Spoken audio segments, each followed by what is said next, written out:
लोग जब इन मुद्दों के ऊपर जाएंगे आने वाले टाइम में, तब भाजपा उनको मुद्दा बताएगी कि हिंदू खतरे में है। वो 2050 तक उनकी संख्या इतनी हो जाएगी, औरंगजेब ऊपर आ जाएगा, इसलिए आप भूल जाइए। हम चाहे जितना मर्जी अधर्म करते रहें, हम चाहे जितनी अंकिताओं को सूली चढ़ाते रहें, उनका बलात्कार करवाते रहें, हम चाहे कितने रोजगार खत्म कर दें, उसके बावजूद औरंगजेब आ जाएगा।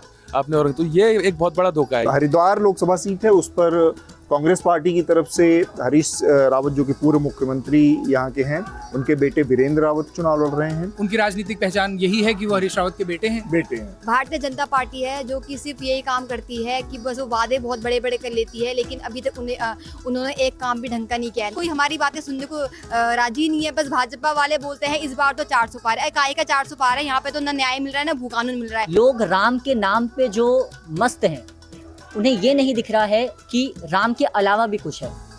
आप ये बताइए, आप देशों में बुलेट ट्रेन तो चला रहे हो, मगर जब हाथ में पैसा नहीं होगा तो कौन उसकी सवारी करेगा? आप ये बताइए, जब रोजगार नहीं होगा तो कहाँ से पैसा आएगा? यहाँ की जो मेजॉरिटी जनता है वो धार्मिक आधार पर वोट देती है, उसको आसानी से धार्मिक आधार पर आप कहें अपने पक्ष में लाया जा सकता है। कहते हैं जितने कंकण उतने संकट। मतलब कण कण में यहाँ पर लोगों की आस्था है कि यहाँ भगवान है, तो लोग थोड़ा आस्था इनकी ज्यादा है। तो यहाँ के लोगों को वर्ग ला, तो सब पहाड़ी लोग सीधे साधे लोग हैं, तो उनको वर्ग लाना आसान है, लेकिन हाउ लॉन्ग? उत्तराखंड एक परफेक्ट गिनी पिग बन गया, किसी भी तरह की पॉलिटिक्स को एक लैब बन गया, एक मिनिएचर बन गया। जिस भी राष्ट्रीय राजनीति को अगर कभी बड़े पैमाने पर बाद में एक्सपेरिमेंट करना है, वो एक्सपेरिमेंट पहले उत्तराखंड से शुरू किया जा सकता है और उसके रिपरकशंस को भांपा जा सकता है। यूसीसी परफेक्ट एग्जांपल है उसका। तो जैसे उत्तराखंड राज्य गठन को 20 साल हो गए, और मोटा मोटी जब भी इस राज्य के बनने की एक वर्षगांठ पूरी होती है, तो अमूमन जब एक तरफ जब सरकारें प्रशस्तिगान और ये सब करती है, तो दूसरी तरफ हम एक हेडिंग हमेशा बनाते हैं कि नाकाम उम्मीदों का एक और बरस।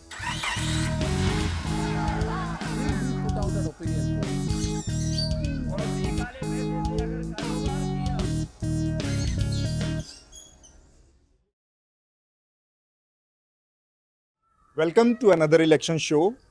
हमारा कारवां अब पहले चरण के उस हिस्से में पहुंचा है जहां पर चुनाव होने हैं। देहरादून इस समय हम मौजूद हैं। उत्तराखंड की 5 जो लोकसभा सीटें हैं वहां पर पहले चरण में चुनाव होना है। उन्हीं सीटों के साथ, जैसे कि जिन 8 सीटों पर हम पहले रामपुर गए थे, उत्तर प्रदेश में होना है। 102 कुल सीटें हैं इस चरण में, और पहले चरण की इन सीटों में 19 तारीख को मतदान होना है। देहरादून का ये एक ऐतिहासिक कॉलेज है, डीएवी कॉलेज। यहाँ की राजनीति में बहुत सारे छोटे बड़े कई चेहरे, इसके अलावा डिफेंस में और तमाम हिस्सों में आप बहुत सारे चेहरों को आप ऐसे यहाँ से निकले हैं जिनको आप जानते हैं। तो एक तरह से ये उनकी नर्सरी रहा है ये कॉलेज। और आज हम जो अनदर इलेक्शन शो का ये एपिसोड आप तक पहुँचा रहे हैं, ये थोड़ा सा कुछ मायनों में अलग होने जा रहा है। हम आम तौर पर युवा छात्रों छात्राओं से बात करते हैं। इसमें हमारे साथ युवा छात्र जरूर हैं, लेकिन कई सारे इसमें छात्र ऐसे हैं जिनके की किसी न किसी राजनीतिक दल से किसी तरह का जुड़ाव है। ये छात्र यूनियन से जुड़े लोग भी हैं, इसमें एनएसयूआई से जुड़े लोग हैं, इसमें लेफ्ट की पार्टियों से जुड़े लोग हैं, और इसमें एक यहाँ की इस अपने कॉलेज की एक छात्र इकाई है, आर्यन छात्र संगठन, उसके भी प्रतिनिधि हैं। एबीवीपी के लोगों से भी हमने संपर्क किया था और उन लोगों ने आने का वादा भी किया था, लेकिन आखिरी वक्त में वो इस कार्यक्रम से हट गए। उन्हें कहीं जाना था, लोगों के अपने कुछ वजहें थी, किसी को शादी में जाना था, कुछ और चीज़ें कुछ लोगों ने बताई। तो मेरे साथ इसके अलावा 2-3 एक्सपर्ट भी हैं, जर्नलिस्ट हैं, वो लोग हैं जो उत्तराखंड की राजनीति को अच्छी तरीके से जानते हैं, समझते हैं, यहाँ पर रहकर काम कर रहे हैं। तो उनका मैं परिचय करवा दूं। मेरे साथ जय सिंह रावत हैं, सीनियर जर्नलिस्ट हैं, कई सारे संस्थानों में काम किया है आपने। बहुत बहुत स्वागत है सर आपका। नमस्कार। इसके अलावा हमारे साथ राहुल कोटियाल है। राहुल कोटियाल मेरे पुराने साथी हैं उत्तराखंड में। यहाँ पर उत्तराखंड केंद्रित एक वेब पोर्टल है 12 मासा, आप लोगों ने उसकी वेबसाइट भी देखी होगी, आप यूट्यूब चैनल भी देखा होगा, उसके एडिटर हैं। राहुल आपका भी बहुत बहुत स्वागत। और इसके अलावा मेरे एक और पुराने साथी हैं और राजनीतिक उसमें काफ़ी सक्रिय उत्तराखंड के उसमें प्रदीप सती। प्रदीप, आपका भी बहुत बहुत स्वागत। और इसके अलावा बहुत सारे छात्र हैं, तो इनसे आज हम जो मुद्दे हैं उत्तराखंड की राजनीति में उसके बारे में बात करेंगे। वो क्या चीज़ें हैं जो वोट देने से पहले इनके वोट को निर्धारित करती हैं जब ये वोट देने के लिए जाते हैं। क्योंकि उत्तराखंड की थोड़ी सी मैं अगर राजनीति यहाँ की जो अभी इस समय है उसके बारे में बताऊं तो पिछले जो 2014 का लोकसभा का चुनाव था, इसके अलावा 2019 का जो लोकसभा चुनाव था, उसमें उत्तराखंड की 5 लोकसभा सीटें भारतीय जनता पार्टी के पक्ष में गई थी, उसने जीती थी। इसी तरह से 2017 और 2022 का जो विधानसभा चुनाव था, उन दोनों विधानसभा चुनावों में भी भारतीय जनता पार्टी को सरकार बनाने में कामयाबी मिली थी। तो कह सकते हैं कि ये 5वां मौका है जहां पर बीजेपी एक बार फिर से मैदान में है और जीत की उम्मीद लगा रखी है। और कांग्रेस पार्टी 4 पिछली परीक्षाओं में असफल रही है। 5वीं परीक्षा उसकी कैसी होगी ये देखने वाली बात होगी। मेरे साथ संयोग से कांग्रेस पार्टी के कई सारे कुछ कार्यकर्ता भी हैं, लेकिन सबसे पहले मैं रावत साहब से जानना चाहता हूँ, जो यहाँ पर आपने देखा पिछले 1 दशक की राजनीति में, क्या चीज़ होती है जो लोगों के वोट को निर्धारित करती है, तय करती है? पहले क्या होता था, बारी बारी वाला सिस्टम था। बारी बारी का मतलब एक बार कांग्रेस एक बार बीजेपी का सिस्टम होता था। इसका मतलब एंटी इनकम्बेंसी का भी था। मतलब इसका मतलब था कि लोगों की जो एस्पिरेशंस थी, जो थे कि भाई ये जिस पार्टी को वोट डाला है वो होगा, तो वो हो नहीं पाता था, वो कर देते थे। लेकिन कुछ समय से वो ट्रेंड बदल रहा है। अभी जो आपने देखा कि 2022 में जो विधानसभा का चुनाव हुआ, तो ऐसा लग रहा था इस बार भी वही ट्रेंड चलेगा कि एक बार एक पार्टी, एक बार दूसरी पार्टी। लेकिन अचानक उसमें हम बिल्कुल पहले फरवरी शुरू होने से 1-2 दिन पहले वो अखबारों उसमें सोशल मीडिया में वो दाढ़ी वाले वो उनका मुस्लिम यूनिवर्सिटी वाला शुरू हुआ और उसने एकदम मामला पलट दिया। उसकी वजह से ऐसा हुआ कि वो किसी एक पार्टी का बीजेपी को मिल गया कि ये हमको ज़्यादा चुनावी नैया पार लगाएगा। क्योंकि अगर आप वही करेंगे तो अभी भी आप देख रहे होंगे एक तरह से ध्रुवीकरण हो गया उसमें, और उन्हें एक बार वो मिल गया, एक अच्छा भी मिल गई जी वोटरों को कि कुछ करो या न करो। जैसे आज उत्तराखंड में भूमि कानून की मांग हो रही है, जी वो मूल निवास पर बात उठ रही है। हाँ, आपका एक कमेटी भी बनाई है यहाँ की गवर्नमेंट ने ना? कमेटी बनाई, वो यूसीसी के लिए 5 करोड़ खर्च हो गए उस पे। 20 महीने में उन्होंने बनाया। उसमें तो कई असंवैधानिक वो तो मांगा भी नहीं था, लेकिन वो केवल इसलिए किया गया था क्योंकि उसने शरीयत खत्म कर दी। आपका क्रिश्चियन पर्सनल लॉ खत्म हो गया, पारसी क्रिश्चियन लॉ खत्म हो गया। आनंद कारज एक्ट जो था सिखों का, वो खत्म हो गया। केवल हिंदुओं का जो 1955-56 के जो पर्सन लॉ है, उन्हीं को खिचड़ी विचड़ी बना के ऊपर तो उसमें लिव इन रिलेशन डाल दिया। ये सारी चीज़ें वो इसलिए हुआ कि धर्म के नाम पर ध्रुवीकरण, क्योंकि आप समझ रहे मंदिर भी चल रहा है, ये सारी चीज़ें। तो वो ट्रेंड आज के तारीख में लोगों को ये हुआ कि भाई हम कोई काम करें या नहीं करें। ऐसा नहीं है कि काम नहीं किया होगा सरकार ने, लेकिन सरकार को अपने काम पे भरोसा कम है और इस ध्रुवीकरण पर ज़्यादा भरोसा है। ये चल रहा है जी। तो एक और चूंकि काफ़ी सारी एक मोटा जानकारी जो यहाँ के राजनीतिक हालात है उसकी जानकारी रावत साहब ने दी है। मैं जहाँ पर खड़ा हूँ देहरादून, इसके कुछ हिस्से हरिद्वार लोकसभा सीट में आते हैं और इसके कुछ हिस्से टिहरी, सही कह रहा हूँ, टिहरी लोकसभा में आते हैं। तो जो हरिद्वार लोकसभा सीट है उस पर कांग्रेस पार्टी की तरफ से हरीश रावत जो कि पूर्व मुख्यमंत्री यहाँ के हैं, उनके बेटे वीरेंद्र रावत चुनाव लड़ रहे हैं। इसके अलावा भारतीय जनता पार्टी की तरफ से त्रिवेंद्र सिंह रावत पूर्व मुख्यमंत्री लड़ रहे हैं। तो काफ़ी हैवी वेट ये लोकसभा हो गई। और इसके अलावा बसपा ने यहाँ से जमील अहमद कासमी को टिकट दिया है। ये 3 मुख्य उम्मीदवार हैं। इसके अलावा एक इंडिपेंडेंट के तौर पर मीडिया के नज़रिए से न्यूज़ लॉन्ड्री के लोगों के लिए बहुत ख़ास जानकारी है। उमेश कुमार के नाम से एक पूर्व पत्रकार हैं, वो भी इंडिपेंडेंट निर्दलीय के तौर पर अपनी किस्मत आजमा रहे हैं। और उत्तराखंड के जो तमाम उम्मीदवारों में सबसे रिचेस्ट जो माने जाने वाले, कुछ सबसे धनी जो उम्मीदवारों में से एक है वो। तो इस सीट के बारे में राहुल मैं जानना चाहता हूँ कि जो हरिद्वार की लोकसभा है उसके समीकरण क्या हैं, कौन लोग मुख्य चेहरे हैं, थोड़ा सा उसके बारे में आप हमारे दर्शकों को बताएं पहले। हरिद्वार लोकसभा सीट जो है वो उसका अगर इतिहास पहले से देखा जाए तो वो दो अलग अलग लोकसभाओं का, खुद ही आज का जो स्वरूप है उस हरिद्वार लोकसभा का, कभी दो अलग अलग लोकसभा क्षेत्रों में वो आता था, एक सहारनपुर और पहले एक देहरादून लोकसभा नाम से उत्तर प्रदेश के ज़माने में ये लोकसभा सीट हुआ करती थी। लेकिन उसके बाद की बात करें अगर राज्य गठन के बाद की, तो 2000 के बाद जो पहला लोकसभा का चुनाव हुआ, उस चुनाव में यही एकमात्र सीट थी जहां कांग्रेस भाजपा से इतर कोई और पार्टी जीती। सबसे पहले यहाँ से जो सांसद चुने गए उत्तराखंड बनने के बाद, वो समाजवादी पार्टी से चुने गए थे। उसके बाद से बाकी की 5 सीटों पर हमेशा से कांग्रेस भाजपा ही रही है, लेकिन वो एकमात्र सीट थी। और उसका कुछ कारण ये है कि वही एकमात्र तराई का एक क्षेत्र है जिसमें जो majority of the Muslim population जो है वो उस लोकसभा क्षेत्र में आता है। लगभग 34% मुस्लिम आबादी वहाँ पर है हरिद्वार लोकसभा में जो मुस्लिम वोटर्स हैं लगभग 34% के करीब हैं। तो उन्हीं को कैटर करने के लिए बीएसपी वहाँ पर एक फैक्टर बनता है। अदरवाइज बीएसपी की जो पॉलिटिक्स रही है उसमें दलित केंद्रित राजनीति उनकी रही है। लेकिन उनका कैंडिडेट जो है लास्ट मोमेंट पे उन्होंने शफल किया, मुजफ्फरनगर के रहने वाले हैं जमील अहमद कासमी, उनको वहाँ से चुनाव में उतारा है। लेकिन बाकी की जो मेन फाइट जैसे कांग्रेस बीजेपी की यहाँ पर हमेशा से ट्रेंड रहा है, वो फाइट है ही कांग्रेस की तरफ से, जैसा जिक्र किया गया कि पूर्व मुख्यमंत्री हरीश रावत के बेटे वहाँ पर हैं, लेकिन उनकी राजनीतिक पहचान यही है कि वो हरीश रावत के बेटे हैं। और बाकी भारतीय जनता पार्टी ने इस बार प्रत्याशी बदला है।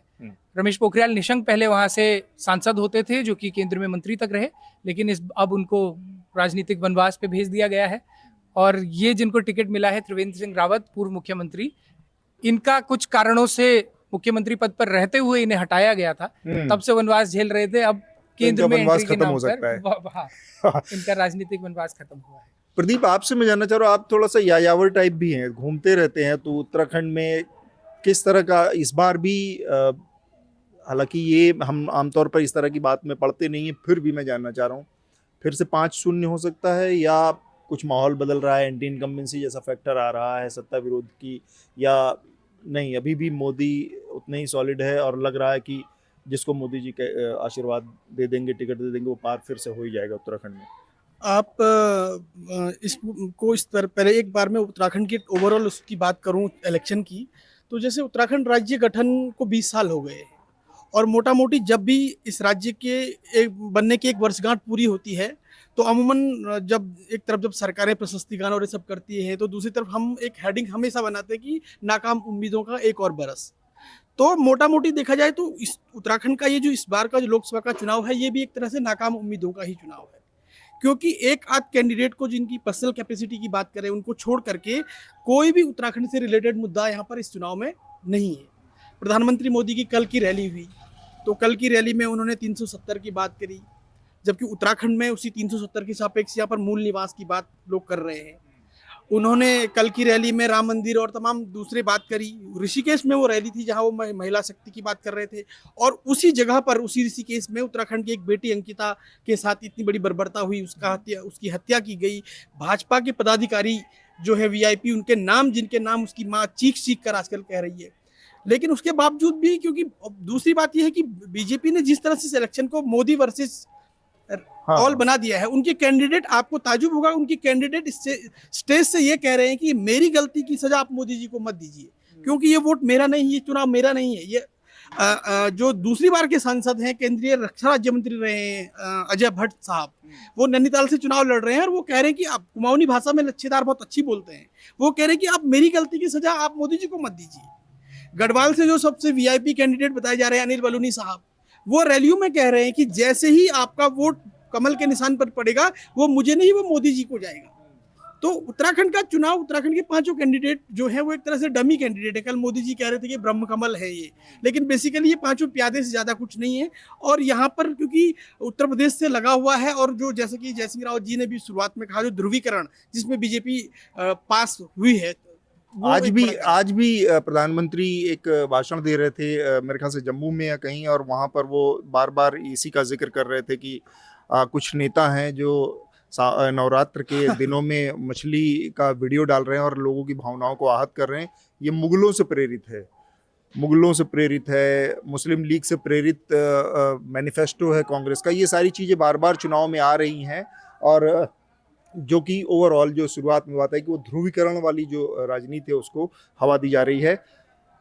इस पहले राउंड के बाद अब हमारे साथ जब हम युवाओं से बात करेंगे, उससे पहले आप लोगों से मुझे एक बात कहनी है। यहाँ पर मैं देहरादून में खड़ा हूँ, हमारे कम से कम 10 से 15 रिपोर्टर जो न्यूज़ लॉन्ड्री और द न्यूज़ मिनट से हैं, देश के अलग अलग हिस्सों से आप तक अपनी रिपोर्ट पहुँचा रहे हैं। और ये रिपोर्ट, ये ग्राउंड रिपोर्ट, ये इंटरव्यूज़, ये शोज़ हम आप तक सिर्फ इसलिए पहुँचा पा रहे हैं क्योंकि इस पूरे चुनावी कवरेज को आप सब लोगों ने फंड किया है। न्यूज़ लॉन्ड्री का ये पूरा इलेक्शन फंड आपकी मदद से आप तक पहुँच रहा है। हमारे तमाम जो इलेक्शन फंड हैं, छोटे छोटे 6 हिस्सों में बटे हुए हैं, उनको आप पूरा करने में मदद कर रहे हैं, तब हम यहाँ पर आपकी वो खबरें आप तक पहुँचा पा रहे हैं। तो न्यूज़ लॉन्ड्री को और द न्यूज़ मिनट के इस इलेक्शन फंड को ज़रूर मदद करें।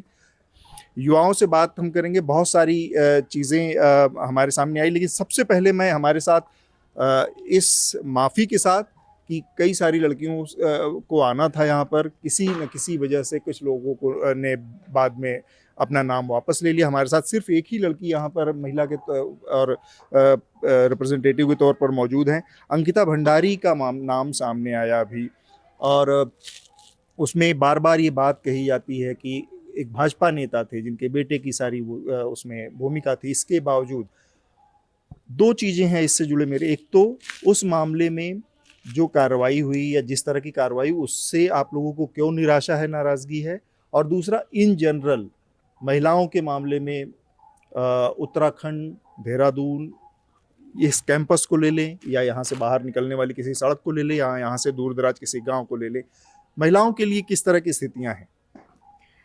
भारतीय जनता पार्टी है जो कि सिर्फ यही काम करती है कि बस वो वादे बहुत बड़े बड़े कर लेती है, लेकिन अभी तक उन्होंने एक काम भी ढंग का नहीं किया है। ना अंकिता भंडारी को न्याय मिला है, ना यहाँ पे भू कानून लागू हुआ है। हम लोग कई महीनों से, कई सालों से ये भू कानून की मांग कर रहे हैं, लेकिन अभी तक उत्तराखंड में भू कानून लागू नहीं हुआ है। हम लोग इतनी वीडियोज़ इतने सोशल मीडिया पर डाल रहे हैं कि मोदी जी हमारी बात सुने। जब हम भाजपा को बोलते हैं तो बोलते हैं मोदी जी है, हम तो मोदी जी के अंधभक्त हैं, मोदी जी को बोलिए। तो मोदी जी को बोल रहे हैं कि भाई अंकिता भंडारी के, जब आप ऋषिकेश में आए थे परसों, कल आप ऋषिकेश में जब भी हमारे उत्तराखंड में दौरा कर रहे हैं, तो अंकिता भंडारी के मुद्दे पे भी कुछ बात बोलिए और उत्तराखंड में भू कानून की मांग करें। जो हमने भू कानून की उत्तराखंड में मांग करी, उसको लागू किया जाए। हम ये मांग मोदी जी से बोलते हैं, लेकिन कोई हमारी बातें सुनने को राजी नहीं है। बस भाजपा वाले बोलते हैं इस बार तो 400 पार है। काय का 400 पार है? यहाँ पे तो ना न्याय मिल रहा है, ना भू कानून मिल रहा है। हम लोग घर से बाहर जाते हैं, कोई सेफ्टी नहीं है। जब से अंकिता भंडारी का जो केस आया है उत्तराखंड में सामने, तब से सबके घर वाले, हमारे घर वाले, जो खुद क्यों ना, वो शाम को पूछते हैं कि बेटी रात को जल्दी आना, ये हो जाएगा, वो हो जाएगा। तो ऐसे ऐसे मुद्दे हैं हमारे उत्तराखंड में, लेकिन जहाँ पे अभी कोई बात नहीं हो रही है। तो ये तो एक तो आपने बताया अंकिता भंडारी। दूसरा जो मेरा सवाल था कि किस तरह की इन जनरल महिलाओं के लिए स्थितियां हैं सड़कों पर, कैंपस में, गाँव में, अलग जगहों पे? मैं ये कहना चाहती हूँ, महिलाओं की स्थितियाँ बहुत ही ज़्यादा, जब से भाजपा सरकार है, जो भाजपा सरकार आई है, महिलाओं की स्थिति बहुत ही ज़्यादा वीक है। जैसे मैं देखती हूँ, घर से बाहर निकलते, कहीं निकलते बसों में, लोग कैसे हमें देखते हैं। अगर पुष्कर सिंह धामी जी हैं, जो अभी हमारे सीएम हैं, अगर कोई एक्ट यहाँ पे लागू कर दिया जाए कि हमारी जो महिलाएं हैं वो बाहर सेफ हो सकती है, या कोई छेड़ेगा तो कोई ऐसा हो जाएगा, धारा ये अगर वो यहाँ पे लगा दिया जाए, तो मुझे लगता है कि महिलाएं सेफ हो सकती हैं। अब आप देख रहे हैं कि उन्होंने यूसीसी एक्ट वही चालू कर दी, ये ऐसे एक्ट वो चालू करे, इनमें वो पैसे खर्च कर रहे हैं। महिलाओं के लिए यहाँ पे फ्री बस की जो सेवा है वो होनी चाहिए। और भी कई सारे मुद्दे हैं जिनमें मैं बात करना चाहूँगी। यहाँ पे हमारी बहन बेटियों के साथ इतना कुछ हो जाता है रातों रात, जिसकी खबर मीडिया औरों तक नहीं पहुंचाती है, कि वो कहती है कि भाजपा का राज है। भाजपा के राज में ऐसा हो रहा है कि अब वो बोलते हैं मुद्दे तो बड़े बड़े कर लेते हैं, 400 पार है, 400 पार है। तो यही मुद्दा जो उनका है, तो मैं चाहती हूँ भाजपा सरकार से इस बार उम्मीद ना करे। उत्तराखंड से कोई उन्हें वोट नहीं मिलने वाला है जब तक के लिए हमारी बहन अंकिता भंडारी को न्याय नहीं मिलेगा और उत्तराखंड में भू कानून लागू नहीं होगा, तब तक के लिए हम भाजपा सरकार को वोट इस बार कोई देने नहीं वाला, ना हम भाजपा सरकार को देखना चाहते हैं। यूसीसी का जिक्र आया, मैं यहाँ पर बहुत सारे युवा हैं और यूसीसी को लेकर कई सारी बातें कही गई। उसमें आप लोगों से सबसे पहले मैं जानना चाहूँगा और फिर पत्रकारों से उस कानून की खामियों के बारे में जानना चाहूँगा। यूसीसी कानून जो आया है, जैसे उसकी कुछ धाराएं हैं और मुझे लगता है कि सबसे ज़्यादा उससे युवा वर्ग में ही उससे चिढ़न हुई, जैसे लिव इन को लेकर या पार्टनर को लेकर, जिस तरह के आपको पुलिस को इन्फॉर्म करना होगा। तो ये स्थिति एक तरह से पुलिस को वेपनाइज कर देती है, पुलिस को एक ऐसे हरेसमेंट का एक हथियार देती है कि आप किसी को भी उस स्थिति में पुलिस उठा सकती है और आप एक अपराध के भागीदार हो ही जाते हैं कि आपने इन्फॉर्म नहीं किया। जबकि कॉन्स्टिट्यूशनली ये सारी चीज़ें ऐसी हैं जो निजता का मामला है उसके साथ कॉन्फ्लिक्ट करते, फिर भी एक कानून पास हो गया। आप लोग इसको कैसे देखते हैं? आपने यूनिफॉर्म सिविल कोड की बात करी, उसमें सेंट्रलाइज्ड आपने कहा, थोड़ा सा हम लिव इन को लेकर बात करें। आप ये कहिए कि वेपनाइज करना, तो इन्होंने हर चीज़ में वेपनाइज किया है कि शरीयत, क्रिश्चियनिटी, इन्हें अलग करना था ना, इन्हें अलग करना था, यह दिखाना था कि हम मुस्लिम विरोधी हैं, इन्हें यह दिखाना था कि किस तरह से ये राजनीतिक दल जो इस समय सत्ता में है और पुनः सत्ता की ओर अग्रसर है, जिसे अभी शशि थरूर ने एक अपने भाषण में कहा कि we are going towards autocratic electorate. तो उसकी परिभाषा तो है ये। उत्तराखंड को तो पूरे देश में बेचा जा रहा है, उत्तराखंड के नीतियों पे जो मोहर लगाई जा रही है वो बेचा जा रहा है। आप अंकिता भंडारी जी का इन्होंने नाम लिया, आपका सवाल, मूल सवाल और सामान्य है कि आप पुलिस को वेपनाइज कर रहे हैं। ठीक बात है, मैं थोड़ा और लोगों से बात कर लूँ। आप बताएं मुझे जो बड़े मुद्दे हैं जो आपको लगता है कि हम एक युवा के तौर पर फेस कर रहे हैं, हमें इन सब चीज़ों के आधार पर सरकार चुननी है कि सरकार जो आए या जो मेरा प्रतिनिधि चुना जाए वो इस समस्या को कम करे, या ये चीज़ें हैं जिनको ख़त्म करना चाहिए सबसे पहले? आज जो उत्तराखंड की स्थिति बढ़ती जा रही है, लोग राम के नाम पे जो मस्त हैं, उन्हें ये नहीं दिख रहा है कि राम के अलावा भी कुछ है। आप ये बताइए, आप देशों में बुलेट ट्रेन तो चला रहे हो, मगर जब हाथ में पैसा नहीं होगा तो कौन उसकी सवारी करेगा? आप ये बताइए, जब रोज़गार नहीं होगा तो कहाँ से पैसा आएगा? आज रोज़गार ख़त्म करा जा रहा है। कल मैंने हाल ही में देखी जिसमें धामी जी कहते हैं कि 22 साल में हमने इतना रोज़गार दिया कि आज तक कभी नहीं मिला। वो रोज़गार यहाँ पर दिख क्यों नहीं रहा है? मैं, मेरे साथी हर दिन जो है रोज़गार ढूंढते हैं, जॉब ढूंढते हैं इंडीड जैसे प्लेटफॉर्म में। तो आप बताइए, हम उत्तराखंड के वासी कहाँ जाएंगे? डीएवी की स्थिति आप देखिए आसपास, तो डीएवी में जो स्थिति है, जैसे बच्चे नहीं आते यहाँ पर, और एक तरीके से जो मतलब आप देखिए कि राम मंदिर का अगर मैं मुद्दा लूँ राज्य में, तो जिस तरह से पॉलिटाइजेशन करा गया था कि अगर मैं देखूँ, गौर करूँ, तो मैंने धामी जी के फॉलोअर्स देखे थे राम मंदिर के मुद्दे से पहले, और जब घंटाघर में बड़ी बड़ी स्क्रीनें लगाई गई उसके बाद अब धामी जी के फॉलोअर्स देखिए। एक छोटी सी पंक्ति है जो मैं कहना चाहता हूँ कविता के माध्यम से, कि आप लोगों के राम जपों में पहले सा आराम नहीं, कि आप लोगों के राम जपों में पहले सा आराम नहीं, सब कुछ है मगर राम नहीं। आज राम राम तो कह लोगे मगर राम तो दुख सहना होगा। तो वो स्थिति यहाँ पर बन गई है। मैं एक दो आंकड़े रखना चाहता हूँ। बेरोजगारी की दर जो बात कर रहे थे, ये बहुत ज़्यादा है। उत्तराखंड में 30% के आसपास रोजगार की दर है। कुछ आंकड़े और हैं, मसलन महिला साक्षरता की दर यहाँ पर 70% से नीचे 69, जो कि पूरे देश का जो औसत है 74, उससे काफ़ी नीचे है। इसी तरह से लैंगिक असमानता भी महिला और पुरुष की पुरुषों की जो शैक्षिक दर है वो राष्ट्रीय औसत से ऊपर है, महिलाओं की काफ़ी नीचे है। तो औसत में मिलकर भी वो राष्ट्रीय स्तर को नहीं पहुंच पाती। नवजात शिशु मृत्यु दर जो है वो राष्ट्रीय औसत उसका 35.2% है, उत्तराखंड में 39.1% है। ये वो चीज़ें हैं जिन पर मैं जानना चाह रहा था आप लोगों से। और एक इधर कि जब ये वोट डालने की बारी आती है, जब आप लोग जाते हैं, तब ये मुद्दे काम करते हैं, या फिर यूसीसी या राम मंदिर या मज़ारों का मुद्दा यहाँ पर काफ़ी कुछ समय पहले गर्म था, वो काम करता है? क्या मुद्दे ज़्यादा महत्वपूर्ण होते हैं वोट डालते समय? सब सर्वप्रथम तो सबको ऐसा लगता है कि भाजपा को छोड़ के कोई ऐसी पार्टी नहीं है जो राम भक्त नहीं है। सबको ऐसा लगता है कि सिर्फ मोदी जी ही हैं जो राम भक्त है, और सिर्फ मोदी जी हैं जिनकी वजह से ये राम मंदिर बना है। ये एक बहुत बड़ा जो गलतफहमी है लोगों के दिल में है। दूसरी बात ये है कि लोग मुद्दे छोड़ के बेरोजगारी दर देख लीजिए, चाहे आप गवर्नमेंट इंस्टीट्यूशंस का यहाँ पर वेपनाइजेशन देख लीजिए, ताकि पुलिस का यूज़ देखिए, ईडी सीबीआई का यूज़ देखिए, जो अरविंद केजरीवाल पर अभी चल रहा है, हाल ही में जेल में है वो, कैसे बर्बरता तरीके उन पे आजमाए जा रहे हैं। उससे पहले संजय सिंह थे।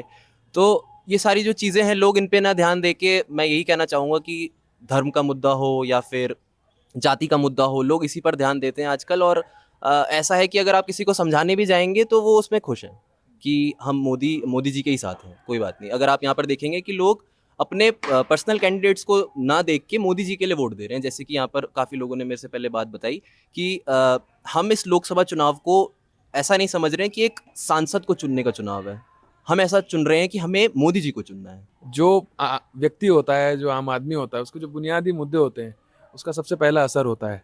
अभी यहाँ पर जो युवा, जिस वर्ग से मैं बिलोंग करता हूँ, तो युवा पिछले साल यहाँ पर आंदोलनरत था, 8 घंटे तक राजपुर रोड ब्लॉक रही। और उसके बाद जो उसका जो बुनियादी मांग थी जो युवा की उस आंदोलन के अंदर ये थी कि ये जो भर्ती घोटाले, इनके अंदर सीबीआई की जांच होनी चाहिए। और वो भर्ती घोटाले करने वालों में से वो हाकम सिंह, उसको पोषित करने वाली भारतीय जनता पार्टी की सरकार जो कह रही है कि हम सबसे ज़्यादा धार्मिक लोग हैं। उसके बाद जो दूसरा जो महिलाओं की सेफ्टी की जो बात है, उसके अंदर अंकिता भंडारी के जो आरोपी हैं उसको इम्प्यूनिटी दी गई वर्चुअली। कैसे? उसके जो सबूत हैं वो मिटाए गए, बिल्डिंग गिराई गई। और ये करने के बाद जो है पुलकित आर्या को बचाया गया। पुलकित आचार्य को अब आप दोष सिद्धि करने में बड़ी मुश्किल होगी। और ये कहते हैं कि हम जो हैं सबसे ज़्यादा धार्मिक हैं। लोग जब इन मुद्दों के ऊपर जाएंगे आने वाले टाइम में, तब भाजपा उनको मुद्दा बताएगी कि हिंदू खतरे में है। वो 2050 तक उनकी संख्या इतनी हो जाएगी, औरंगजेब ऊपर आ जाएगा, इसलिए आप भूल जाइए। हम चाहे जितना मर्जी अधर्म करते रहें, हम चाहे जितनी अंकिताओं को सूली चढ़ाते रहें, उनका बलात्कार करवाते रहें, हम चाहे कितने रोजगार खत्म कर दें, उसके बावजूद औरंगजेब आ जाएगा। तो ये एक बहुत बड़ा धोखा है। ये जो मुद्दे क्रिएट करने की जो इनकी मशीनरी है, ठीक है, क्या मुद्दा है क्या मुद्दा नहीं है, जनता को लगातार, वो आपने जो बात की 95% जो वो है, उस जो मीडिया है, एडवर्टाइज मीडिया है, उससे लगातार वर्गलाया जा रहा है। और एक बहुत ज़रूरी बात, हमारा उत्तराखंड राज्य जो है, इसका 30% जो जनता है वो सैन्य परिवारों पर आश्रित जनता है। 30% पॉपुलेशन, हम में से भी बहुत सारे लोग होंगे, हम में से जो साथी यहाँ पे हो सकते हैं इनके बेटे फौज में हो, मेरे फादर फौज में रहे, मेरा पूरे परिवार फौज में रहा। और हम देखते हैं कि इन्होंने वो जो सेना की नौकरी थी उसके अंदर ठेकेदारी प्रथा कर दी। क्या ये कोई पवित्र कार्य है? क्या ये धर्म का कार्य है? और रही बात धर्म की डेफिनेशन की, तो आप किसी चोटिल गाय को आप पट्टी भी कर दें, किसी भूखे को खाना खिला दें, उसको भी धर्म का कार्य कहा जाता है। और इन तमाम चीज़ों को, जो ये चीज़ें चल रही हैं इस देश के अंदर, आप रोजगार, परमानेंट रोजगार आप खत्म कर रहे हैं, आप महिलाओं को सिक्योरिटी नहीं दे पा रहे हैं, क्या इसको धर्म कहा जाएगा? मैं तो ये मानता हूँ कि अगर जो धर्म की जो डेफिनेशन है उसके हिसाब से तो ये लोग अधर्म कर रहे हैं, अन्याय कर रहे हैं। एक महत्वपूर्ण चीज़ मैं जोड़ दूं, क्योंकि ये बातचीत में बार बार आ रही है और कंटिन्यूएशन में अगर आप यहाँ के उत्तराखंड की राजनीति को देखेंगे तो रिलीजियस आधार पर, चाहे वो नीतियाँ हों, चाहे नेताओं के बयान हों, उसमें उसका एक धार्मिक अंडरटोन हमेशा आपको सुनाई देगा। चाहे वो यूसीसी बनाने की बात हो, चाहे मज़ारों को चिन्हीकरण कर ध्वस्त करने, उन पर बुलडोजर चलाने की बात हो। उत्तराखंड की जो आबादी है उसमें मुस्लिम आबादी 13% के आसपास है ओवरऑल। सबसे बड़ा जो कंसंट्रेशन है उसका जिक्र राहुल ने थोड़ी देर पहले किया, वो हरिद्वार की लोकसभा सीट है जिसमें 30% से ऊपर आबादी है थोड़ी। तो मैं ये जानना चाह रहा हूँ कि राम मंदिर का मुद्दा हो, मज़ारों का मुद्दा हो, और चाहे ये आपका यूसीसी का मुद्दा हो, बार बार ये चीज़ आती है कि किसी भी तरह से चुनाव को पोलराइज किया जाए। नेताओं के बारे में ये भी कहा जाता है कि नेता जनता की नब्ज को, उसके मानस को पढ़ते हैं, समझते हैं। तो उस माहौल में क्या ये एक मैसेज है, ये इसका निष्कर्ष, इस निहितार्थ निकाला जाए कि यहाँ की जो मेजॉरिटी जनता है वो धार्मिक आधार पर वोट देती है, उसको आसानी से धार्मिक आधार पर आप कहें अपने पक्ष में लाया जा सकता है। देखिए, आप जानते हैं कि यहाँ पर हिंदुओं का सर्वोच्च जो धाम है बद्रीनाथ है। 4 धाम है ना जी जी, all 4 corners of India. Badrinath है, केदारनाथ है, 11वां वो भी है, गंगोत्री है, यमुनोत्री है। कहते हैं जितने कंकण उतने संकर। मतलब कण कण में यहाँ पर लोगों की आस्था है कि यहाँ भगवान है। तो लोग थोड़ा आस्था इनकी ज़्यादा है। तो यहाँ के लोगों को बरगला, तो सब पहाड़ी लोग हैं, सीधे साधे लोग हैं, तो उनको बर्ग लाना आसान है, लेकिन हाउ लॉन्ग, कब तक करोगे? दूसरा, right to religion and religious practices, यहाँ एडवोकेट्स हैं, इनके लॉ के जानकार हैं, ये तो फंडामेंटल राइट है, आप उसका वायलेशन कैसे कर सकते हैं? तो ये कुछ नहीं है, ये केवल चुनावी है, चुनाव में एंटी मुस्लिम, क्योंकि शरीयत खत्म कर दी। तुम कौन होते हैं शरीयत खत्म करने? और वो अच्छा, धार्मिक चीजें उतनी आसानी से खत्म नहीं होती, ये तो practices में रहती अब ये जो 2024 का जो चुनाव है, मोदी जी हिंट भी कर चुके, हम बहुत बड़े फैसले लेंगे। बहुत बड़े में एक ये भी है, यूसीसी लगाएंगे। यूसीसी लगाने के लिए आपको संविधान बदलना पड़ेगा। तो डर ये है कि अगर 400 सचमुच पार हो गए और उस लोकसभा ने एक प्रस्ताव पास कर दिया कि हम आज के बाद संविधान सभा हैं, आप समझ रहे हैं? जी जी। अगर संविधान ही पलट गया, उससे कहा कि हम संविधान सभा हैं, तो फिर क्या होगा? असली डर जो है इस देश की, मुझे लगता है उसकी चिंता है। तो ये एक स्थिति है जो अभी एक तरह का आकलन है कि ये इस तरह की स्थिति भी बन सकती है। मैं प्रदीप के पास जा रहा हूँ। एक आंकड़ा बता दूं कि ये जब चिन्हीकरण करवाया उत्तराखंड गवर्नमेंट ने कि जंगलों में, उत्तराखंड के पहाड़ों के बीच में अवैध मज़ारें और उपासना स्थल, उसमें हिंदू धार्मिक स्थल भी हैं, मंदिर भी हैं, वो कितने हैं? आश्चर्यजनक रूप से उसमें मंदिरों की संख्या ज़्यादा है, लेकिन बुलडोजर सिर्फ एक चीज़ पर चलाया गया और वो सबको पता है।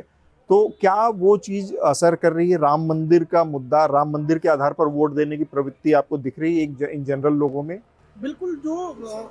जो एक हमारे भारत में और खासकर हिंदी पट्टी के समाज में जो एक धारणा है, बहुसंख्यक समाज के मन में अल्पसंख्यक समाज को लेकर के डराने की भावना, उस भावना का पूरा दोहन, पूरा प्रयोग बीजेपी ने सफल प्रयोग किया। आपने, मैं बचपन में, हम अपना उदाहरण देते हैं, हम कई बार, जैसे बचपन में हमारे गांव में कुछ गैर समुदाय, कोई दूसरे समुदाय के लोग रहते थे जी, हमारे समाज के बीच में से, तो हमें सिखाते थे कि यार उस तरफ से मत जाना, वो तुम्हारी पिटाई करेंगे। तो हम बहुत दिनों तक डरे रहते थे उस इलाके में जाने से, और ये बहुत जगह होता था। तो जबकि हकीकत में ऐसा कुछ नहीं है। जब तक समझ में आई तब तक तो बहुत देर हो चुकी है। लेकिन यहाँ पर सेम यही स्थिति है। आप हल्द्वानी की बात करें, जहाँ अभी ये सब दंगे हुए, आप पुरोला की बात करें, पुरोला इसका सबसे बड़ा एग्जाम्पल। आप देखिए, पुरोला में 2 घटनाएं हुई। एक तो पुरोला में घटना हुई, वहाँ एक जो लब जिहाद उन्होंने बनाया, पूरा देश में इतना बड़ा माहौल बना, बड़ी बड़ी सरकारों ने तक बयान दिए, वहाँ से पलायन होना पड़ा। उस दिन, उस घटना के 2 दिन के बाद मैंने सरसरी तौर पर एक अखबार देखा, और उस अखबार में था कि पुरोला से अपहृत 18-19 वर्षीय लड़की बरामद हुई। और वो लड़की जब बरामद जिनके द्वारा हुई, वो उसमें से 3 लोग थे, तीनों लोग पुरोला के थे, सेम धर्म के थे। एक लड़की महिला थी और 2 पुरुष थे। लेकिन उसके खिलाफ कुछ नहीं हुआ। पिथौरागढ़, धारचूला हो या वही पुरोला हो, हर दिन, लगभग हर तीसरे दिन, न्यूज लॉन्ड्री तो मीडिया की सब खबरें लेता ही है, हर तीसरे दिन वहां से गर्भवती महिलाएं, जिनको आप कंधों पर लाद कर अस्पताल पहुंचाते हैं, प्रसव पीड़ा से, जो 10-10 किलोमीटर लेकर के आते हैं, और उनकी डेथ हो जाती है वहाँ, अजन्मे बच्चे के साथ उसकी डेथ हो जाती है। वो मुद्दा नहीं है। लेकिन धर्म का डर जो है, जो आपने कहा राम मंदिर की, जब सरकार आप खुद कर ये कह रहे हैं कि एक राज्य 10 साल तक प्रचंड बहुमत की सरकार चलाने वाले प्रधानमंत्री, जब एक पॉलिटिकल पार्टी के नेता द्वारा खुद बनाए गए वीडियो, जिसमें खुद वीडियो बना करके मछली का वीडियो दिखा रहे हैं, उसका देश भर में प्रचार जब किया जा रहा है, तो आप सोचिए कि कितना बड़ा अपनी नाकामियों पर पर्दा डालने की सबसे बड़ा डर इनका यही है।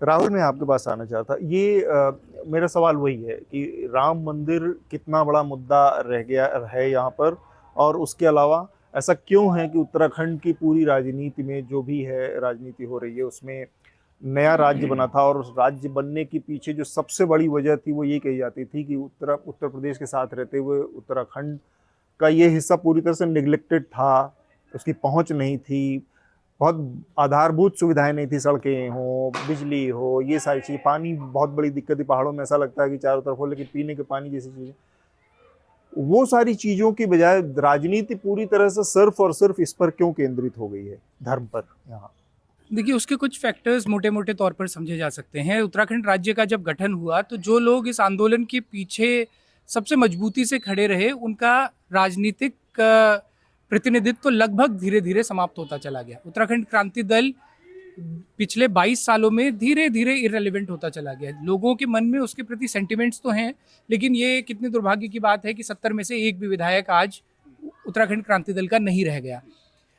तो उस वजह से ये हुआ कि हाँ, जो पॉलिटिकल रिप्रेजेंटेशन पैदा हुआ वो राष्ट्रीय पार्टियों का हुआ, कोई क्षेत्रीय पार्टी रिप्रेजेंटेशन में नहीं है। तो नेशनल पार्टीज का जब रिप्रेजेंटेशन है, और वो भी इतने कमजोर नेता हैं कि किसी भी नेता का, मेरे ख्याल से उस लीग के अंतिम नेताओं में हरीश रावत होंगे जिनका कभी व्यापक जनाधार हुआ, वो भी था, उस सब के साथ भी अब था लगाना मतलब ये लोग किसी भी मोमेंट पे हटाए जा सकते हैं, केंद्रीय नेतृत्व की तरफ से बैठाए जा सकते हैं। बिल्कुल। तो अब ये जैसा कि प्रदीप ने भी जिक्र किया कि डमी कैंडिडेट्स जो हैं उस तरह के यहाँ पर स्टेट का अपना नेतृत्व वैसा हो गया है। तो इसके कारण एक बड़ा फैक्टर ये हुआ कि उत्तराखंड एक परफेक्ट गिनी पिग बन गया, किसी भी तरह की पॉलिटिक्स को एक लैब बन गया, एक मिनिएचर बन गया। जिस भी राष्ट्रीय राजनीति को अगर किसी कभी बड़े पैमाने पर बाद में एक्सपेरिमेंट करना है, वो एक्सपेरिमेंट पहले उत्तराखंड से शुरू किया जा सकता है और उसके रिपरकशंस को भांपा जा सकता है। यूसीसी परफेक्ट एग्जाम्पल है उसका। वरना आप सोचिए कि एक ऐसा स्टेट जहाँ पर majority of the population Hindu है, पहाड़ों का, पहाड़ी राज्य इसको कहते हैं, और पहाड़ों में कोई भी ऐसा जिला नहीं जहाँ 3% से ज्यादा मुस्लिम आबादी हो। जो मुस्लिम आबादी है भी वो उधम सिंह नगर, हरिद्वार और तराई के इलाकों में, हल्द्वानी या फिर हल्द्वानी वाले इलाके या देहरादून के कुछ पोर्शंस, हरिद्वार में, उधम सिंह नगर में, इन इलाकों में मुस्लिम पॉपुलेशन है।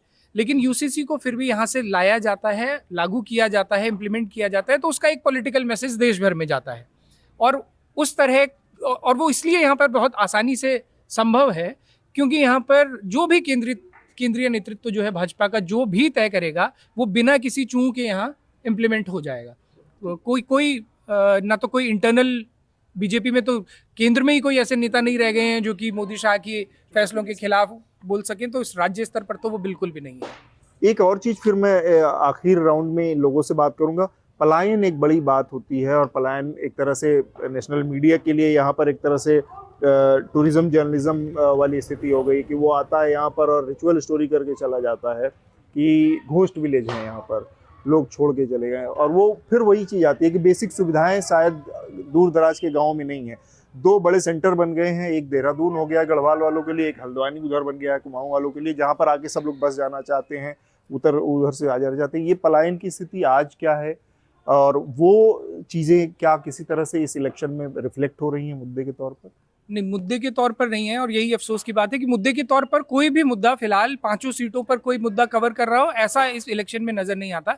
लेकिन एक एंटी इनकम्बेंसी है, और स्टेट गवर्नमेंट जो है उससे एक काफ़ी उससे असंतोष है, जो कि मल्टीपल सीट्स पर नज़र आ रहा है। जैसा कि अभी रावत सर ने भी जिक्र किया था कि एक नाम जो उन्होंने लिया कि बॉबी पवार नाम का 26 साल का एक लड़का अगर इलेक्शन को इस स्टेट पे ले आया है कि सीधे सत्ताधारी पार्टी के उस सीट में चुनौती देने की स्थिति में है, जो सीट अगर आज़ाद भारत में 19 इलेक्शन हुए तो 19 में से 12 बार, यानी लगभग 12-60 साल तक जिस सीट पर एक परिवार का कब्जा रहा, लेकिन आज एक 26 साल का लड़का अगर उस कैंडिडेट को चुनौती देने की स्थिति में है, तो वो एक कलेक्टिव रिप्रेजेंटेशन है। असंतोष जो है लोगों का, उस असंतोष का एक रिप्रेजेंटेटिव वो एक 26 साल का लड़का बन गया है। माइग्रेशन अभी लोगों को उतना रियलाइज नहीं हो रहा है जितना 2003 आज से आने वाले 5 साल बाद होगा, क्योंकि एक बड़ा पॉलिटिकल चेंज जो होने जा रहा है वो परिसीमन का होगा। अब जो अगला परिसीमन है उसमें पहाड़ की सीटें इतनी कम हो चुकी होंगी कि हो सकता है कि अगले मुख्यमंत्री जो हों वो हल्द्वानी या देहरादून से ही चुने गए हों, जिनका बचपन पूरी तरह से यहीं बीता हो, जिन्होंने पहाड़ कभी नहीं देखा हो, वो पहाड़ के अगले मुख्यमंत्री होंगे। तो परिसीमन के बाद शायद लोगों को ये रियलाइज होगा कि माइग्रेशन कितना बड़ा, कितना ड्रास्टिक चेंज इस पहाड़ी राज्य के लिए, कितना ड्रास्टिकली वो बदलने जा रहा है चीज़ों को। ये ठीक बात, पहाड़, ये जो पलायन का पूरा मुद्दा है, ये एक बड़ी चीज़ रही जिसको कि मैं यहाँ पर जो हमारे साथ यंग लोग मौजूद हैं उनसे समझना चाह रहा हूँ। आप लोगों में से कितने लोग मूल रूप से देहरादून के हैं, और आप केवल, बाकी सारे लोग देहरादून के दूसरे ज़िलों से आए हैं, यहाँ पे रह रहे हैं। तो ये अपने आप में एक तस्वीर है कि कितनी बड़े पैमाने पर पलायन है लोगों का, और ये पलायन सिर्फ यहाँ के लिए नहीं है। बहुत सारे लोग देहरादून रुकते हैं, बहुत सारे लोग दिल्ली, बम्बई और देश के दीगर इलाकों में चले जाते हैं कामकाज की तलाश में। आप लोगों से मेरा बस आखिरी सवाल कि जब आप जाएंगे तो ये चीज़ें, पलायन की बात हुई, हमारे सामने राम मंदिर का जिक्र आया, तो ये जो मुद्दे हैं, ये मुद्दे किसी तरह से आप लोगों के दिमाग में रहने चाहिए या कि नहीं, और भी चीज़ें हैं जिसके आधार पर आप लोग वोट करेंगे? सबसे पहले आप बोलें, फिर आप। देखिए, ये जो आपने मुद्दे बताए हैं, ये अमर उजाला, दैनिक जागरण, इंडिया टुडे, इन लोगों के पैदा किए हुए मुद्दे तो हैं जो हम सामान्य रूप से चर्चा करते हैं, लेकिन ये समाज बहुत गंभीर, मैं कहना चाहता हूँ, लोकतांत्रिक परिस्थिति की ओर जा रहा है। मतलब लोकतंत्र कहना इस समय बहुत खतरा है। इस बात का इसलिए कह रहा हूँ क्योंकि अभी किसी चुनावी विश्लेषणकार ने कहा कि दक्षिण के राज्यों में 10 साल से ज़्यादा कोई मुख्यमंत्री नहीं रहा, अब प्रधानमंत्री के पद पर एक व्यक्ति दोबारा आना चाहता है। आप समझिए कि इस पूरे प्रदेश के अंदर जो सबसे बड़ा विश्वविद्यालय केंद्र का है वो हेमवती नंदन बहुगुणा का है। इस कैंपस के अंदर एक भारी मात्रा में, इस कैंपस के अंदर जहाँ हम बैठे हैं, भारी मात्रा में स्टूडेंट एडमिशन ले रहा है। मैं यहाँ बैठकर ये बोलना चाहता हूँ कि अल्पसंख्यक छात्र आज के समय में कक्षा में आना असहज महसूस कर रहा है, और ये शर्म की बात है हमारे लिए कि हमें कहना पड़ रहा है। आप? जी, मैं तो यही कहना चाहूँगा कि भाजपा की जो कोशिश थी डिवाइड एंड रूल की, उसमें वो कुछ हद तक, काफ़ी हद तक, आई एम सॉरी, कि कामयाब हुई है। और मैं आपसे आपके थ्रू भाजपा के नेताओं को भी ये प्रश्न पूछना चाहूँगा, अगर वो ये वीडियो देख रहे होंगे, कि हम लोग इस समाज से आते हैं कि बचपन से ही, चाहे आप स्कूल हो, कॉलेज हो, नौकरी हो, हम लोग वहाँ पर एक भाईचारे के तौर पे रहते हैं। हम स्कूल में भी अगर रहते हैं तो हम हिंदू, मुसलमान, सिख, ईसाई ये सब बाद में देखते हैं। छोटा सा एक किस्सा बताता हूँ, किस्सा भी क्या, एक चीज़ बताता हूँ कि अगर आप स्कूल में टिफ़िन भी लेके आएगा कोई बच्चा, तो उस पर 10 लोग वैसे भी आ जाते हैं। वो ये नहीं देखते कि कौन सिख, कौन ईसाई, कौन हिंदू, मुस्लिम। आप फ़ौज देख लीजिए, फ़ौज में सिख भी है, मुस्लिम भी है, हिंदू भी है। तो क्या भाजपा ये दर्शाना चाह रही है कि हमारे देश की फ़ौज को कमज़ोर करना चाह रही है? क्योंकि कुछ हद तक अगर ये जो इतना हेट्रेड है ये हमारे देश के युवाओं में, लोगों में फैला रही है, तो कुछ हद तक ये फ़ौज में भी जाएगा, किसी दिन ये हमारे पार्लियामेंट में भी जाएगा, देन हमारे स्कूल कॉलेजेस में भी जाएगा। तो ये तो हमारा पूरा स्ट्रक्चर ही ख़राब हो रहा है। इसे डेमोक्रेसी कहना, तो जैसे कि भाई ने बताया यहाँ पे कि डेमोक्रेसी ख़त्म हो रही है और डिक्टेटरशिप की तरफ हम लोग यहाँ पर बढ़ रहे हैं। आप बताएं। मेरा तो अहम मुद्दा आजकल, मैं ये कहना चाहती हूँ कि मेन मुद्दा है आजकल पलायन का। हम लोग ऊपर से जो हमारे पहाड़ी क्षेत्र के लोग हैं, मैं टिहरी से बिलोंग करती हूँ। हमारे क्षेत्र में कई जगह ऐसा है जहाँ पानी की बहुत बड़ी समस्या है। हमारे गांव में भी अभी तक पानी की बहुत बड़ी समस्या है। अभी जो सरकार ने हाल ही में हमसे वादा किया था कि हम आपके गांव में पानी लाएंगे। पानी की पाइपलाइन तो है पर पानी नहीं आता है। समस्या तो मेन मुद्दा तो यही, पानी नहीं आता। कहीं कहीं हमारे उत्तराखंड में कई जिले, कई क्षेत्र ऐसे जहाँ अभी तक रोडे नहीं है। अब बताओ, अगर हमारे जो, जैसे मैं श्रीनगर से बिलोंग करती हूँ, जो हमारा क्षेत्र है, मार्केट का एरिया, वो पड़ता है श्रीनगर। अगर आपकी ज़्यादा इमरजेंसी में तबीयत खराब हो जाती है तो वहाँ पे श्रीनगर में इतने हॉस्पिटल नहीं है कि हम वहाँ पे जाके किसी को, महिला है, कोई भी बुजुर्ग आदमी, उसको वहाँ पे जाए दिखाएं। वो लोग बोलते हैं कि जॉली ग्रांट लेके जाए। अगर कोई आदमी अगर सीरियस कंडीशन में है, अगर उसे हमें यहाँ रेफर करना होगा तो उसे लाते लाते कभी कभार तो ऐसा होता है कि आदमी के, मतलब श्रीनगर से देहरादून का सफ़र है, वो 4-5 घंटे का सफ़र होता है। आधे रास्ते में आदमी की जान चली जाती है। तो मैं चाहती हूँ कि अभी गवर्नमेंट ने हमसे वादा किया था कि हम आपके श्रीनगर में हेलीकॉप्टर लेके आएंगे, ताकि वो आपको हाल ही में आधा घंटे में देहरादून की व्यवस्था होगी, और आप, हम जो पहाड़ के लोग हैं, उन्हें कोई ज़्यादा परेशानियां नहीं होंगी, और हम आपके गांव में पानी लाएंगे। ये इतने बड़े बड़े हमसे वादा कर रहे हैं। श्रीनगर में हॉस्पिटल नहीं बनाएंगे, बनाएंगे देहरादून में। हाँ, बनाएंगे ना, देहरादून में बनाने। वहाँ पे कोई कोचिंग सेंटर नहीं है। आजकल का जो आधा से ज्यादा युवा हमारा श्रीनगर का है, वो यहाँ आता है। तो अब जब ऊपर के लेवल पे ही, मतलब जहाँ पर जो हमारे नीति निर्धारक लोग हैं, उनके दिमाग में यही सोचा कि हम बनाएंगे यहाँ पर, और वहाँ हेलीकॉप्टर से लोगों को यहाँ पर लाके इलाज करवा लेंगे, तो वहाँ पर फिर कैसे बनेगा? बहुत इंटरेस्टिंग बात बताता हूँ। उत्तराखंड की विधानसभा का सत्र चल रहा था इसी हेल्थ की प्रॉब्लम को लेकर के, और बागेश्वर एक जिला है उत्तराखंड का, और वो बागेश्वर उत्तराखंड का, मतलब पूरे भारत में कुली बेगार आंदोलन की क्रांति का वो जिला है। और जब वहाँ कुली बेगार आंदोलन हुआ था तो महात्मा गांधी ने उस वक्त सलाम भेजा था कि इस तरह की क्रांतियाँ भारत को आज़ादी दिलाएंगी।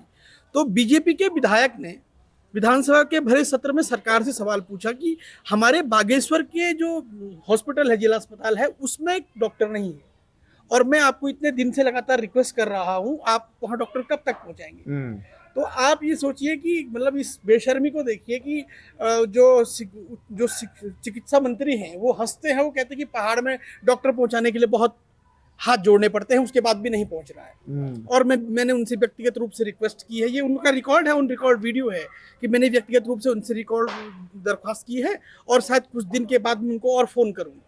और ये बड़ी विडंबना वाली कहानी है कि आमतौर पर ये वही लोग हैं जो वहाँ उन्हीं गांवों से पलायन कर आए, निकल कर आए मजबूरी में कि यहाँ कुछ नहीं है तो चले वहाँ पढ़ेंगे, कुछ बन जाएंगे, लेकिन उनके भी ऊपर एक तरह की ये रोशनी डालता है उन चेहरों पर भी, लेकिन वो वहीं वापस जाकर काम नहीं करना चाहते। मंत्री जी ने तो एक बात कही जो एक बेदिली दिखाती है, लेकिन जो लोग नहीं जाके वहाँ काम करना चाहते, ये उनके ऊपर भी एक तरह का एक कमेंट है। आप अपनी बात पूरी करना। ये जो पलायन वाली बात है, वो कह रहे थे जैसे एक बार सत्र चल रहा था गैरसैंण के अंदर, जो आंदोलन की जो एक्सपेक्टेशन थी राजधानी हो, उत्तराखंड के केंद्र में जो जगह है जी, वहाँ पर जब सत्र चल रहा था तो वहाँ पर जो सम्मानित विधायक थे, रूलिंग पार्टी यही भाजपा थी, तो चिकन लेने के लिए हेलीकॉप्टर वहाँ से गैरसैंण से देहरादून भेजा गया था चिकन खरीदने के लिए। SS नेगी जी एक रिटायर्ड ऑफिसर हैं, उन्होंने एक गैदरिंग के अंदर पूरी गारंटी के साथ इस बात को कहा था। तो जब आलम यह है तो हम कैसे अपेक्षा करें। और जो बुनियादी सुविधाओं की बात है, हमारे जिले में नारायणबगड़ ब्लॉक है, वहाँ पर जो प्राइमरी हेल्थ सेंटर है उसके अंदर महिला गायनोकोलॉजिस्ट नहीं है। जो श्रीनगर के अंदर जो मेडिकल कॉलेज है वो रेफरल सेंटर है, वहाँ पर जो है एक सिंपल सी सर्जरी जो है वहाँ पर नहीं हो सकती है। केरला जैसे राज्य ने अभी जिला अस्पताल के अंदर जो है किडनी ट्रांसप्लांट कर दिया है, लेकिन हमारे यहाँ मेडिकल कॉलेजेस के अंदर उत्तराखंड के अंदर कोई ऐसा कॉम्पिटिटिव हमें दिखता नहीं है जहाँ पर इस तरीके से ढंग से हो पाए। तो इस तरीके की जो प्रॉब्लम्स हैं, जो बुनियादी सुविधाएं नहीं मिलेंगी तो पलायन होगा। अब यहाँ पर एक और ट्रेंड यहाँ पर है कि पहाड़ के अंदर जो लड़कियां हैं, माँ बाप ऐसे व्यक्ति से शादी उसकी नहीं करा रहे हैं जिसका देहरादून में घर नहीं है। उसका कारण यही है कि जब डिलीवरी हो जाएगी तो मेरी बेटी को जो है दर दर की ठोकरें ना खाना पड़े। ना ये बाप की गलती है, ना ये माँ की गलती है, ना ये बेटी की गलती है। ये गलती सरकारों की है कि वो मूलभूत सुविधाओं को जो है देवभूमि उत्तराखंड के, जिसको आप देवभूमि कह के प्रचारित कर रहे हैं पूरे दुनिया के अंदर, देवभूमि उत्तराखंड के अंदर गाँव के अंदर आपने हेल्थ नहीं दे पाए। एजुकेशन की बात कहूँ, सार्वजनिक शिक्षा के अंदर 16,832 पद शिक्षकों के खाली हैं। आपका एजुकेशन के प्रति क्या कमिटमेंट है? और अब आप नई शिक्षा नीति लेके आए, नई शिक्षा नीति के अंदर आप कह रहे हैं कि जो ग्रांट्स हैं उसको ख़त्म करेंगे, हेफा नाम की जो फंडिंग एजेंसी है वो आपको जो है लोन दिया करेगी। अब उत्तराखंड इतना जहाँ सार्वजनिक शिक्षा का इतना कमज़ोर स्तर है, जहाँ 116 महाविद्यालय हैं जिनमें से मात्र 72 के पास अपनी बिल्डिंग है, बाकी कुछ किराए पे चल रहे हैं और बाकी सिर्फ कागज़ों में महाविद्यालय हैं। वहाँ आप जो है अनुदान की जगह अगर लोन देंगे तो कैसे काम चलेगा? आप इतना हवाई काम करते हैं और उसके बाद कहते हैं कि जी हमसे ज़्यादा धार्मिक कोई नहीं है। तो ये अपने आप में बहुत बड़ी विडंबना है। और मुद्दे हैं लेकिन, और ये जनता को भी पता है, मुद्दे हैं, जनता की एक बहुत असीम पीड़ा है, लेकिन उसके बावजूद एड्रेस यहाँ की रूलिंग पार्टी को, यहाँ के जो खुद को बहुत बड़ा नेता कहते हैं, जिनकी 56 इंच की छातियाँ हैं, वो इन मुद्दों को जो है लेकर जो है चुनाव नहीं लड़ना चाहते हैं। और ये बहुत ज़्यादा अनफॉर्चुनेट है। हमारा जो राज्य है ये एक फेल्ड स्टेट है। मतलब यहाँ पर हाई कोर्ट ने आदेश दिया एक बार आयुष विद्यालयों को, जिसके अंदर अभी रामदेव जी और उनके साथ में जो बालकृष्ण जी हैं जेल के अंदर हैं। इन्होंने यहाँ पर प्राइवेट शिक्षा की एक बहुत बड़ी अपनी BA MS के बहुत सारे आयुर्वेदिक संस्थान इन्होंने खोले। 80,000 रुपये सालाना फीस के ऊपर बच्चा प्रोस्पेक्टस में, छात्र प्रोस्पेक्टस भरता है और जाता है, और दूसरे साल के अंदर ही, चौथे सेमेस्टर के अंदर ही उसको कहा जाता है कि आपकी फीस जो 2,15,000 हो चुकी है।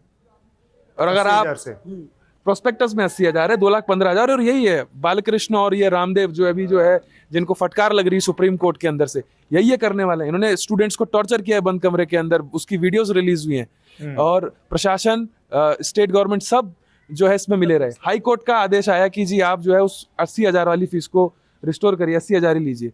सरकार उसको लागू नहीं करवा पाई। ठीक बात है। ये फेल्ड स्टेट है। आप बताइए, यही मुद्दे हैं जो पलायन का मुद्दा है, उस पर आप कहाँ से हैं? मैं देहरादून से ही हूँ। आप मूल रूप से, आपने हाथ नहीं उठाया उस समय जब मैंने उठाया था? अच्छा, दिखा नहीं होगा। हाँ, आप बताइए, ये जो मुद्दा है, पलायन का मुद्दा, शिक्षा का मुद्दा, स्वास्थ्य का मुद्दा। मेरा प्रथम मुद्दा जो होना चाहिए वो है भू कानून। भू कानून के पश्चात मैं प्राथमिकता देना चाहता हूँ बेरोजगारी को। मुझे शर्म आती हुए बताते हुए कि मैंने अभी कुछ समय पहले अखबार पढ़ा था और अखबार में लिखा हुआ था कि देवभूमि उत्तराखंड में 1 अप्रैल से सस्ती होगी देशी और विदेशी शराब। और ठीक उसी एक हफ्ते की बाद हेडलाइन आती है जिसमें लिखा रहता है कि किताबें और स्कूल ड्रेस पर बढ़ेगी महंगाई। तो आप बताइए कि उत्तराखंड किस ओर जा रहा है? और धामी जी एक तरफ कह रहे हैं कि हम रोज़गार दे रहे हैं, और दूसरी तरफ जो ज़रूरी नहीं है उस चीज़ को सस्ता करा जा रहा है, और जो हमारे लिए मतलब जो ज़रूरी है उस चीज़ को महंगा करा जा रहा है। तो आप बताइए कि अभी यहाँ पर मैं इस कैंपस का एग्जांपल लेता हूँ, मैं भी एक मिडिल क्लास फैमिली से आता हूँ, और आज जो है HNBGU यानी कि हिमवती नंदन भोगड़ा जो यूनिवर्सिटी है उसने मतलब 11 तारीख तक जो है फॉर्म भरने की डेट रखी थी। मैं कुछ ऐसे छात्रों को जानता हूँ जिनके पास 750 रुपये नहीं होते फॉर्म भरने के। तो आप बताइए कि ऐसे में रोज़गार पाना और नौकरी के लिए तैयारी करना कहाँ तक मतलब संभव है ऐसे राज्य में। तो मेरा जो है मुद्दा अहम रोज़गार ही होने वाला है, और महंगाई जो है सबसे बड़ा मुद्दा है। पेपर लीक कितना बड़ा मुद्दा है यहाँ पर, क्योंकि हम देख रहे थे 5, 6, 7 के करीब हमारी नज़र में आए जिन एग्जाम्स में पेपर लीक हुए। हाँ बताइए, आप कुछ बोलना चाह।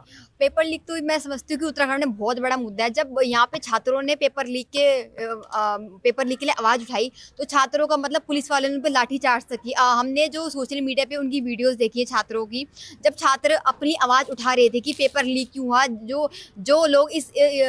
लोग इसके पीछे हैं उनको मतलब सजा मिलनी चाहिए। तो मतलब मैंने काफ़ी ज़्यादा वीडियो फोटोज़ में देखा कि एक छात्र तो ऐसा था कि सर पे चोट लगी थी, तभी भी हमारी सरकार चुप थी। उन्होंने बोला कि इन्होंने हमारे से बदतमीजी करी है। पेपर लीक एक बहुत बड़ा मुद्दा है, लेकिन जो हमारी गवर्नमेंट है, जो कि आजकल यहाँ पे भाजपा की गवर्नमेंट है, ये कुछ भी करने को तैयार नहीं। वादे बहुत बड़े बड़े कर लेती हैं कि हम ये कर देंगे वो कर देंगे। पेपर लीक का बहुत बड़ा मुद्दा है, बेरोजगारी एक बहुत बड़ा मुद्दा है, भू कानून का बहुत बड़ा, कितने मुद्दे हमारे उत्तराखंड में नहीं है, पर एक मुद्दे पे काम नहीं हो पाया अभी तक। मेरा आखिरी सवाल आपसे है, ये जो पेपर लीक बार बार होता है, उत्तराखंड वो राज्य यहाँ पर नकल विरोधी कानून भी लागू है, लेकिन मैं थोड़ा इसको मेरे जो समझ में आया कि नकल विरोधी कानून तो उस पर काम करेगा कि कोई नकल करता हुआ पकड़ा गया। पेपर लीक एक एकदम अलग सिस्टम के तहत होता है, कोई अलग माफिया या अलग कोई सिंडिकेट काम करता होगा। उसके लिए क्या ईमानदारी से कोई काम की जा रही हुआ है इस पूरी समस्या पर, या फिर ये इतनी बड़ी समस्या नहीं है? नहीं गंभीर क्यों नहीं की समस्या है। पेपर लीक हो रहा, बच्चों के जो उम्मीदें हैं, जो होनहार बच्चे हैं वो निकल नहीं पा रहे हैं, जो नकल करके वो पैसा दे के वो कर रहे हैं, वो पास हो जा रहे हैं, उनको नौकरी मिल रही। तो गंभीर तो धोखा है नौजवानों के साथ। जो कानून इन्होंने बनाया है वो लॉ फेटर्निटी के लोग हैं यहाँ पर, तो वो ज़्यादा बेहतर बनाएंगे। लेकिन मैं सोचता हूँ खाली हैफेजार्ड मतलब चलो ये बना दो दुनिया को दिखाने के लिए, वो लागू हो या ना हो, वो दिखाने के लिए। यूसीसी लागू हो नहीं होगा कभी, लेकिन वो दिखाने के लिए हमने कानून बना दिया और ये सारी चीज़ है। तो इनके साथ ये सारी दिक्कतें आ रही हैं कि आप के लिए हवा खड़ा करने के लिए वो करना।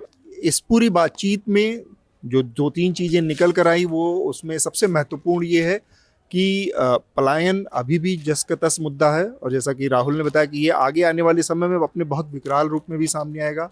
इसके अलावा जो दूर दराज के इलाकों में विकास संबंधी तमाम दिक्कतें हैं, सांप्रदायिकता एक बड़ा इशू है, और इसके अलावा पेपर लीक जो इनसे बातचीत में आई, क्योंकि उससे कई सारी जिंदगियों बार बार समय बर्बाद होता है, साल बर्बाद हो जाते हैं छात्रों के। ये कुछ मुद्दे हैं यहाँ पर निकल कर आए। ये वो लोग हैं, वो युवा हैं जिनका अपने राजनीतिक जुड़ाव हैं, कंसर्न हैं, उस नज़रिए से भी आप इस बात को देख सकते हैं। लेकिन एक नागरिक के तौर पर और एक युवा वोटर के तौर पर ये समस्याएं यहाँ पर मौजूद हैं, उसको उस नज़रिए से देखें। न्यूज़ लॉन्ड्री का ये सफ़र हमारा अनदर इलेक्शन शो का आगे भी जारी रहेगा। हम उत्तराखंड से आप तक और भी कुछ चीज़ें पहुँचाएँगे। इसके अलावा हमारे तमाम जो रिपोर्टर्स हैं वो देश के अलग अलग हिस्सों से आप तक खबरें पहुँचाते रहेंगे। हमारे इस इलेक्शन फंड को, जो कि न्यूज़ लॉन्ड्री और द न्यूज़ मिनट का साझा इलेक्शन फंड है, इसको पूरा करने में हमारी मदद करें। हमने पहले भी कहा, फिर से कह रहे हैं, न्यूज़ लॉन्ड्री कोई विज्ञापन नहीं लेता, सिर्फ और सिर्फ आपके सब्सक्रिप्शन से चलता है। तो इसको पूरा करने में हमारी मदद करें। धन्यवाद। आप सब लोगों का बहुत बहुत शुक्रिया इसमें शामिल होने के लिए। This election season, your right to choose puts you at the heart of it again. We'd like to be your eyes and ears. Choose the journalism and media that serves democracy and you. Simply log on to newslaundry.com/2024 election fund and choose an amount of your choice for the reports of your choice.